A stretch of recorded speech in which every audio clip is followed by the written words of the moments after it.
Sports Radio here in just a few minutes. Just wrapping up, and I do apologize. You print something out so you can read and comment on it.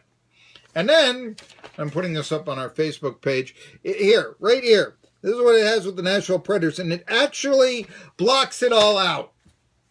So ignore what I told you the previous segment, okay?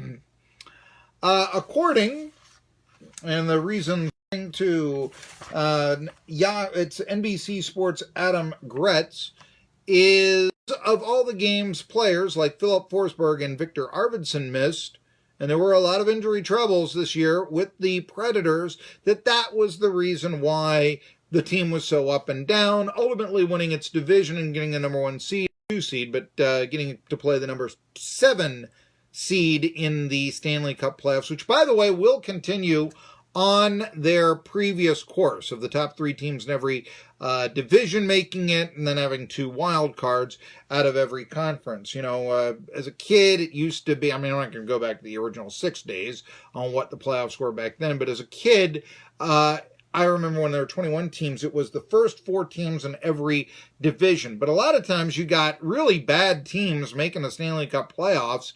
And there also was the feeling, especially back in the days of best of 5 in the opening round of the series, that, finishing in first place to even 4th.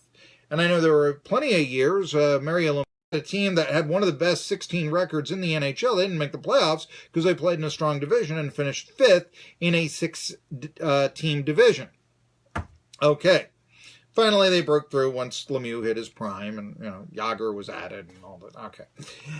Anyway, that was done away with. They started going 1-8, and now recently it's been top 3 in every division, sort of a hybrid of the playoff system. A lot of people aren't real jacked about it, but there was, in this season, I think, a feeling of, okay, something.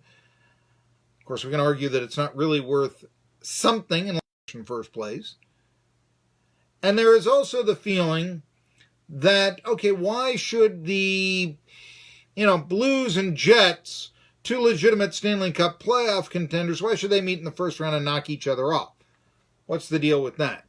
So, I don't know. I like the playoff system. I don't have a problem with it. I really don't. I know that there are some people that argue that, like I said, it makes early round playoff matchups and eliminate, and so you've got some teams that sneak in. Maybe that helped the Golden Knights last year. I don't know. The idea here, Forsberg and Arvidsson injury, they might have the best defense in hockey and 2 really good goalies, but the offense, 34 goals, that's the leading scorer, both at even strength on a power play, has been a struggle. They got to go up against a pretty good team in Dallas in terms of playing defense. Of course, Stars always have been. They, invented the neutral zone trap. That's a while back. You don't do that so much anymore, but still. But yeah, what else can you say? But anyway, I was going to tell you Penguins or Islanders. I'm leaning towards a little bit the Islanders because the Penguins, some talk if they'd make the playoffs or not. The Islanders shouldn't be that tough to knock off, but they do have the home ice advantage, which usually is meaningless, except this time the home ice is the Nassau County Coliseum. Now, I'm a big, I've said this a million times. I don't care how loud they yell at you, you got to overcome. Rams did in New Orleans. What's the big deal? Talking NFL there. But it's the Nassau County Coliseum since 1972. The ghost of Mike Bossy, no, he's still with us, don't worry, is somewhere around there.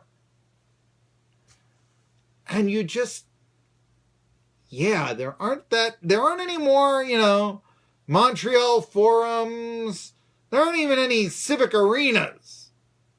That is the old barn. Listen to me, the Penguins, the Predators.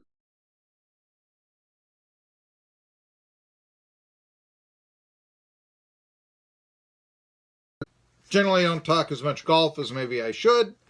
I don't know. Then again, I do wonder about golf as a spectator sport, but this is something the Masters you watch on TV. 10 bold Masters predictions. These by Jeff Mez. Oh, boys, he couldn't just change his name to Smith for me, could he? And all this. But here we go.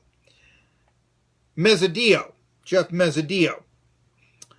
So, Masters begin tomorrow, and Mezzadio makes 10 bold Masters predictions.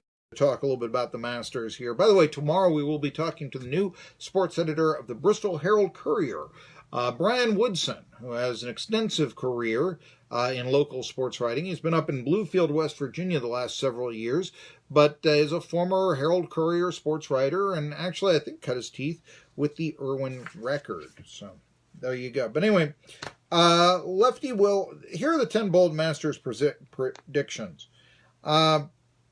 There's one, I guess, interesting side point in the Masters. Victor Hovland. Now, he's from north side of the top 20 in the Masters. But he did win Jordan Spieth and Sergio Garcia. Guys to look for: Matt Kuchar, Paul Casey,